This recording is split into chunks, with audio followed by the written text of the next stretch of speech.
தினமும் இட்லி, தோசை, அடை சுட்டு சலிப்பா இருக்கா அப்படின்னா, இந்த ஹெல்த்தி ப்ரோட்டீன் அடை கண்டிப்பாக ட்ரை பண்ணி பார்த்துட்டு சொல்லுங்கள். ஒரு பெரிய கப்பில் கடலை மாவு எடுத்துக்கிறேன். Carrot, sweet corn, boil broccoli, onion, கொத்தமல்லி எல்லாம் சாப் பண்ணி வச்சுக்கிறேன். உங்கள் ஃப்ரிட்ஜில் என்ன வெஜிடபிள்ஸ் இருக்கோ அதை போட்டுக்கோங்க.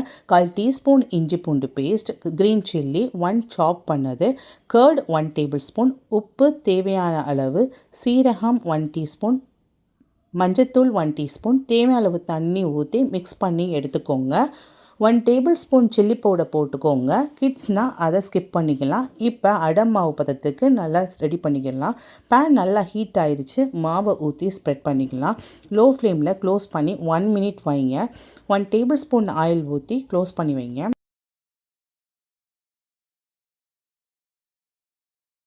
திருப்பி போட்டு 1 மினிட் வைங்க. 2 பக்கமும் குக் ஆகிடுச்சு. சூப்பர் டூப்பர் ப்ரோட்டீன் அடை ரெடி ஆயிடுச்சு. கிட்ஸுக்கு ஹெல்த்தியாக டேஸ்டியாக ஒரே ரெசிப்பியில் ரெடி ஆகும் ப்ரோட்டீன் அடை. ட்ரை பண்ணி பார்த்துட்டு மறக்காமல் சொல்லுங்கள். பாய்.